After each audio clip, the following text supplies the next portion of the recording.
So this recent block of episodes around Andor, episodes 7, 8, and 9. Wow, I mean, packed a punch. I'm still sort of reeling from the after effects of watching those back to back this afternoon, which inspired me to come make this video because there are a group of people out there, and I'm not going to call them fans because they are not fans of Star Wars. They are people who claim that Andor has politics injected into it. They claim that the politics in Andor are there only because a certain group of people who are behind the creative team behind Andor want to inject those politics um, into the show, which boggles my mind considering these episodes were written several years ago before the current administration was in office. And there's no way that they could have foretold that the actions of a certain administration would be mirroring the actions that are the things that are taking place in the show. A lot of people seem to have forgotten that the entire, like, if it's almost like people have never paid attention to the scroll at the beginning, that scroll that we get at the beginning of the Star Wars films, going all the way back to the original, episode 4 from, what was it, 1977?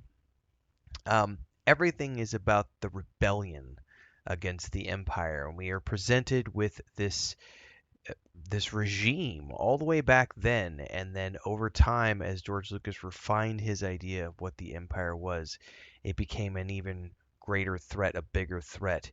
And then when we got to the end of the original trilogy, they went off and started to work in the extended universe space, which became Legends.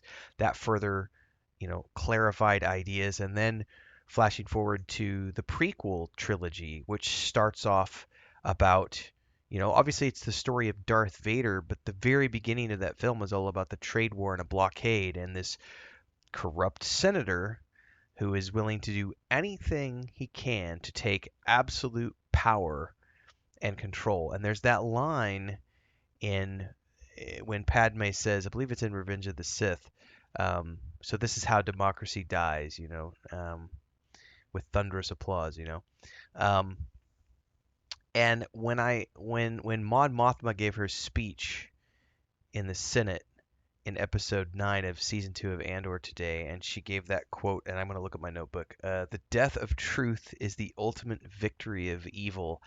I was just like, that quote is now going to be up there with the death of democracy quote, as one of these great lines from Star Wars that proves beyond a shadow of a doubt that at the core of this story, just like it's at the core of all of the stories, even though there's Jedi and the Skywalker family in a lot of the films, and there's the Force and the Jedi and the Sith. That's all an important part of the mythos of Star Wars.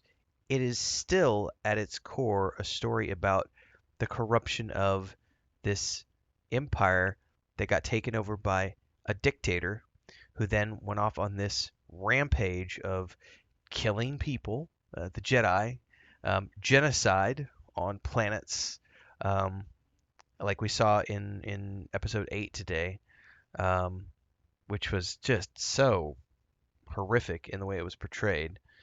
Um, all because they wanted to, take the resources, and that's something that the Empire has done for the history of Star Wars. It's been going on for, I mean, Star Wars is what, 50 years old now, I think, something like that, around there, getting close. The idea that Star Wars has injected politics is such a loser take because it shows that the person making that statement has no clue about what Star Wars is. They've clearly never watched Star Wars. They've clearly never actually paid attention. They've only ever put their own sort of interpretation on things, and maybe it's all about lightsabers and blasters to them. I don't know. The Force has always been a central component of that, but we've always had the Senate. I mean, even just think about the scene in A New Hope when you've got Darth Vader in that room, and I can't quote the film, guys. Like, I could maybe 20 years ago, but I don't watch them 12 times a year like I used to.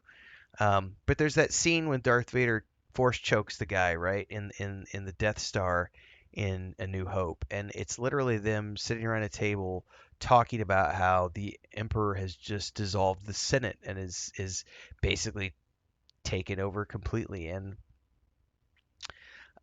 that has always been from the very beginning a dictator in control, and as Mon Mothma said, basically a madman shouting at the top of his lungs to be heard, a lunatic creating as much noise as possible so that everyone ignores everything else and just pays attention to the madman.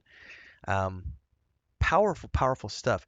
But the fact that this was written years before the current administration, to me, is something that people should be looking at because this has nothing to do with real world politics. This has to do with the fact that our current politics are reflecting the story that is being told in Star Wars Andor. We have at the beginning of episode 9, warrantless arrests taking place. We have um, there's no due process taking place, and we have false flag operations taking place where the Empire is sending their people in to take over planets and steal their resources. Um, this is all stuff that we have seen reflected in our real world.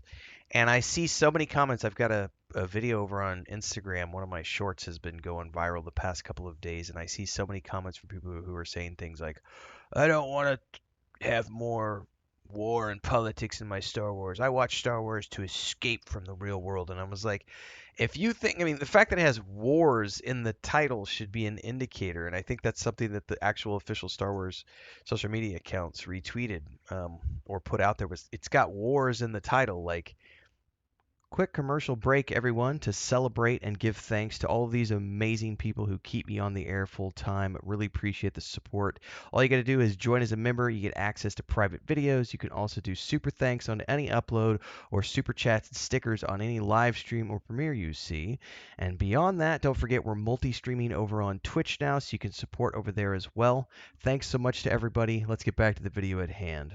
This has always been a galactic war at its core, and dealing with the repercussions of a corrupt dictator and his, I mean, for all intents and purposes, sort of a theocracy, establishing this religious order of the Sith in charge of this galactic senate, um, and the dissolution of and the slaughter of all of the Jedi to get rid of all of the opposition, and then coming into places like we saw today in the planet, um, where where they killed all the Gorms just because they need a resource off their planet to build the Death Star.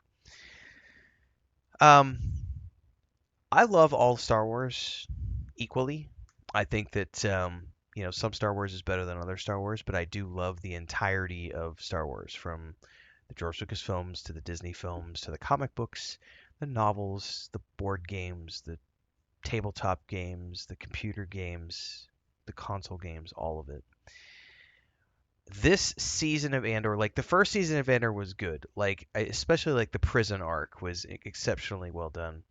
Um, this current block of episodes, like I felt like the first 3 episodes were okay. The second 3 were better than the first 3, and then these 3 are even more powerful with themes that are resonating with people in the current era because of these corrupt administrations that are currently running the show and are literally arresting people without any due process and deporting them and threatening people who are citizens, and it's like, how can you threaten a citizen with deportation?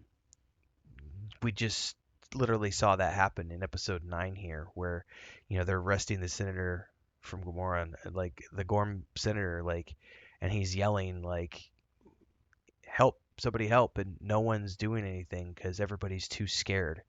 um it has nothing to do with politics being injected into Andor. It has to do with the real world reflecting what was going on with this horrific empire and a crazy dictator in the form of the Emperor, and that being reflected in current society. Terrifying stuff. But it's also one of the reasons why Star Wars has always remained an extremely relevant piece of art for me, personally. Beyond the lightsabers and blasters and crazy aliens and awesome spaceships and everything else, is the stories like what we're seeing unfold here. Um, Stormtroopers are literally, you know, they're not good. Stormtroopers have never been good. There's no redeeming qualities about stormtroopers. There's no redeeming qualities about the Empire.